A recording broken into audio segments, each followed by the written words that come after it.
Well, okay, I have a confession to make.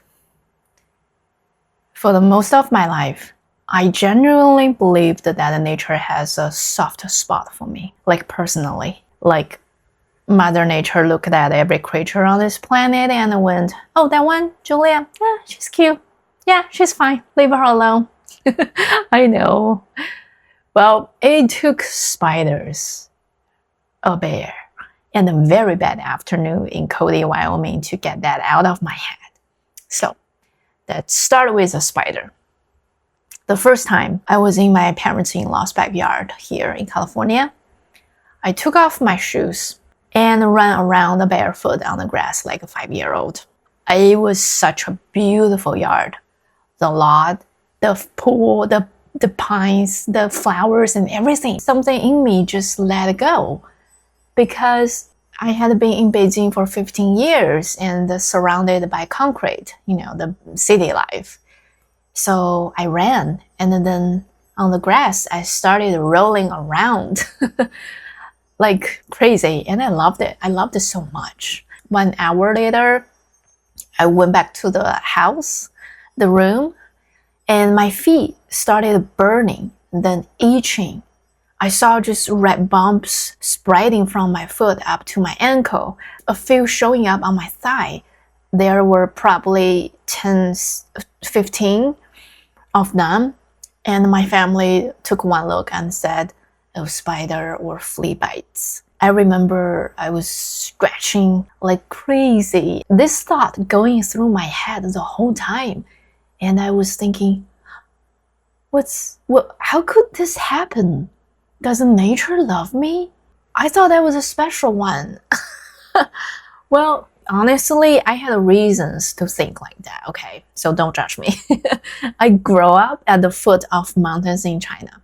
And my dad used to drive me up there all the time to escape the summer heat or to see the snow in winter. We'd catch little fish in the river and put watermelon in the stream to keep it cool.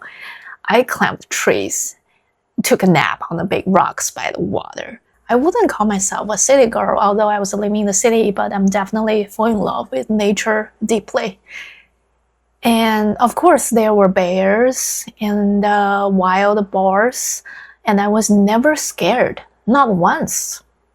I guess a part of the reason is my dad knew exactly what he was doing, and nothing ever happened to me. So I grew up thinking, I have a very special relationship with nature. Nature goes easy on me, and we're smart enough, and blah, blah. And then I moved to Beijing for 15 years, and I basically forgot nature existed. But every time I went home, I'd still beg my dad to take me up to the mountain because I still believed that out there somehow I was nature's favorite. I was a special kid. So here I am, 30 years later, scratching 15 spider flea bites in California, going, doesn't nature love me? I thought I'm special. That was the first crack. Because think about what we do. The land's too dry, we see the clouds.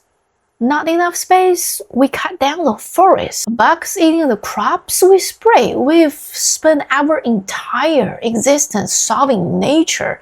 So we started believing we above it.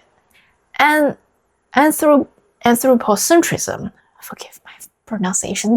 I really don't know how to pronounce it correctly. I practiced several times, but I'm still, forgive me. I wrote part of my master's paper on it, but although my pronunciation is not correct, but anyway, I knew the term. I just didn't know I was still living inside it. Something other happened. It took a bigger trip to really knock it out of me. So like in my previous video, I mentioned that I had a trip with my husband. In June, we went to Yellowstone. I noticed the bear warning signs at the entrance of every single trail. Almost everyone has bear spray on their belt, and people stop each other on the trail and ask, hey, have you seen anything? Or we update the information of bear to each other. And I remember standing there thinking, wow, okay, This is real. This is reality. The food chain is the food chain. If something feels threatened, it fights. If it's hungry, it eats. And why did I ever assume the bear or the nature would make an exception for me? It doesn't make sense. And then we hiked Hard Mountain in Cody, Wyoming. Beautiful there. I'm not sure if you guys ever been to there before. I highly recommend it. Yeah, Hard Mountain, about 8,000 feet. You know, the app All Trails rates it hard. Yeah, it is. It is hard. It took us 5 hours. At the trailhead, there's a sign. I remember it says grizzly and the black bears in this area, so you have to be careful, you know, just be aware of the situation, the environment. And we had a bear spray, but there was almost nobody on that trail. And also we can see the parking lot down there. And the first time when we arrived there, there were only 2 cars. And my husband and I, we hiking up, and then we saw, okay, group 1, people coming down. They finished the hiking. And then later we saw group 2. So at that moment, I realized that, wow, now this entire place only has 2 people. I was scared all the time. Yeah, of course. But here's what I didn't expect. That fear made me feel more alive than I'd felt in years. My hearing got sharper, my eyes got sharper, I could smell things.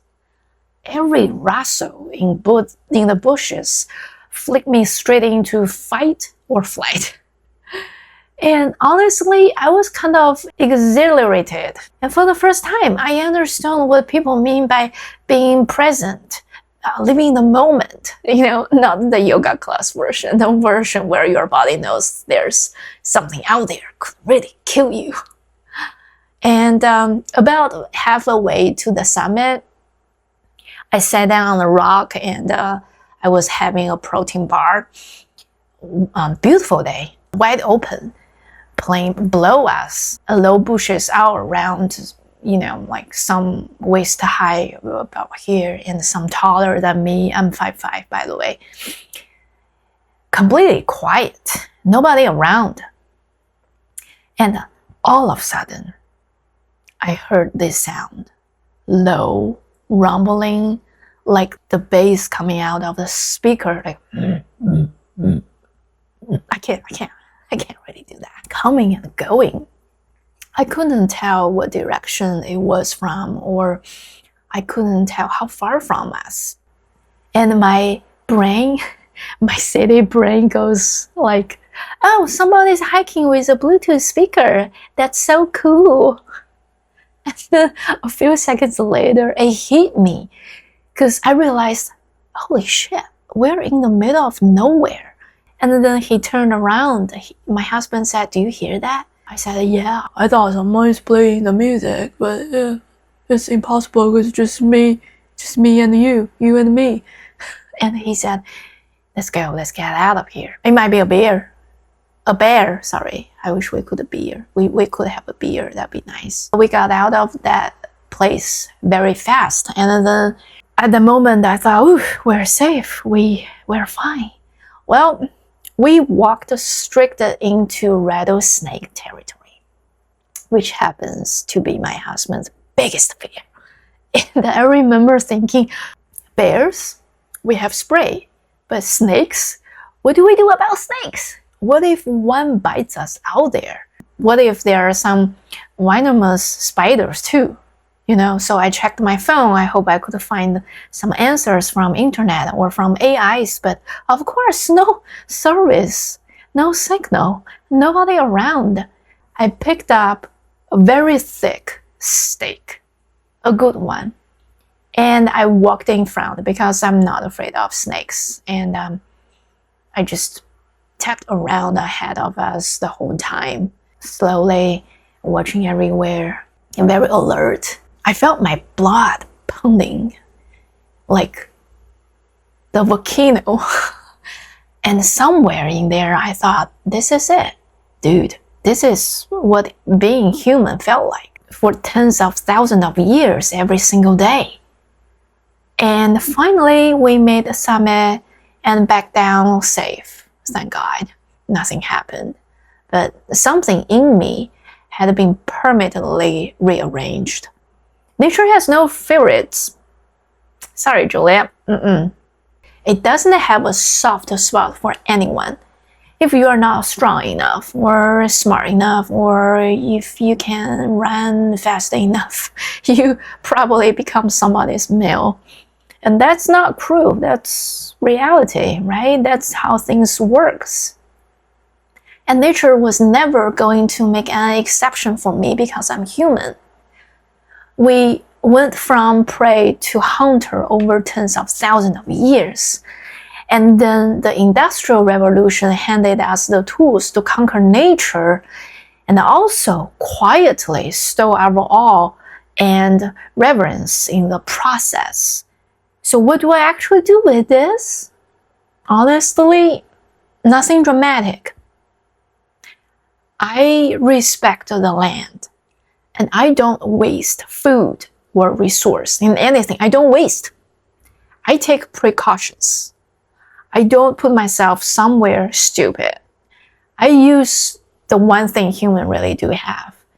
Of course, not dominance, intelligence to protect myself, just like my dad. And to not hurt things I don't need to hurt. And I stopped believing I am nature's favorite child. I stopped believing that. Finally, I woke up. I faced the music. I'm just the one animal that happened to survive, same as everything else out there. And honestly, getting to be here at all is already the gift. So, I guess this is what I wanted to share with you guys.